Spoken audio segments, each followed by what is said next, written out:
good evening. If you can hear my voice, clap once. If you can hear my voice, clap 2 times. Sorry I can't be with you guys tonight. I have band practice for Sunday, and we have to do it at Todd's house, so I had to leave before the service started. But tonight you guys are going to be watching an episode of The Chosen, the one where Matthew gets called, since we're going through the book of Matthew. And then you guys are going to go on a hayride at 8 o'clock. One thing about the hayride really quick, the trailer doesn't have guide rails, so just be careful not to fall off to that, and please don't push each other off of that and get hurt. Okay, and also don't forget to sign up for our trunk or treat coming up. There should be a sign-up sheet of that floating around. Grab up to 4 people per trunk, and you can have a chance to win a $25 gift card. That's $25 each. That's a pretty good prize, so you guys should go all out for that. By the way, this is Piper. This is the latest animal that we found at the church that somebody probably dropped off. And she has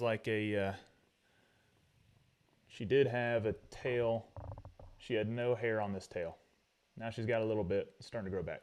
Yeah, so sign up for that trunk or treat and put together a good trunk and win $25 for yourself. Easy peasy, lemon squeezy, okay? Now about the episode of The Chosen.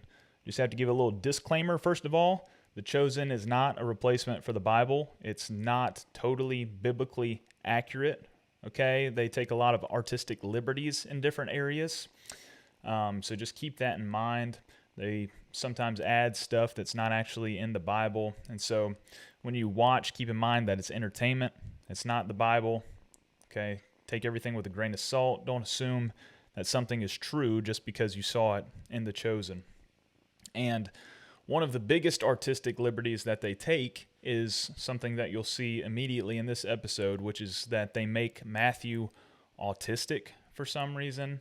And there's really no reason to do that. The reasons that they give for making him autistic is that he seems to be detail-oriented when he's writing his gospel. He's a tax collector, so he must be good with numbers. And he includes a genealogy at the beginning of his book, which I guess is just something that an autistic person would do. But there's really no good reason to make him autistic. Like, if being detail-oriented means you're autistic, then Pastor Jared Hoots is autistic. So, no. Come on. Okay, so just take it with a grain of salt. Everything that you watch in The Chosen, it's not necessarily God's truth in Scripture. Not that there's anything wrong with him being autistic if he was autistic, but I'm just saying he probably wasn't. We just take a second and appreciate how precious this is. Oh my goodness.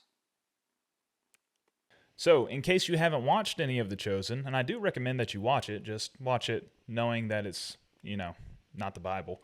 But here's a summary of the show up until the episode that we're going to watch tonight, so that you kind of know what's going on before we watch it. So at this point, Jesus has begun his ministry and calling people into his kingdom and calling people to follow him.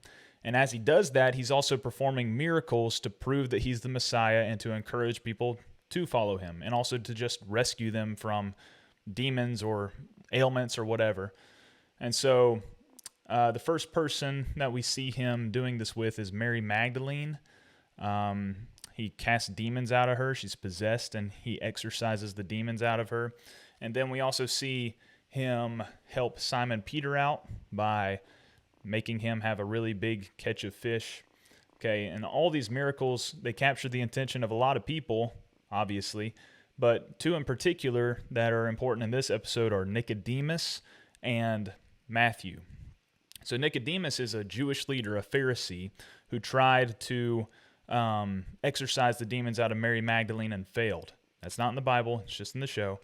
But after he sees that Jesus is able to exorcise these demons out of Mary, he becomes curious in the show, right? We don't know why he became curious about Jesus in the first place in real life, although it was probably somewhat close.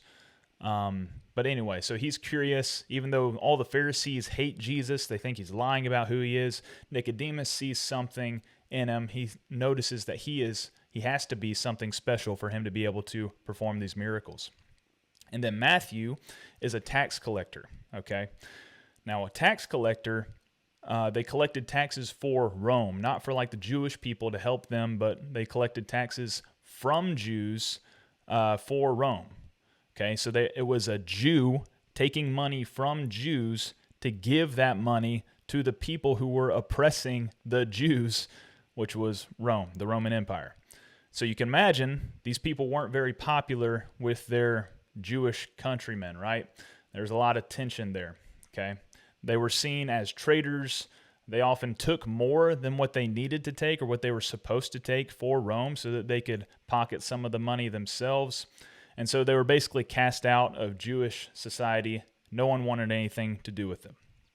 So here you have two people from groups that you would think that Jesus would have nothing to do with, right? People who you and I wouldn't give the time of day.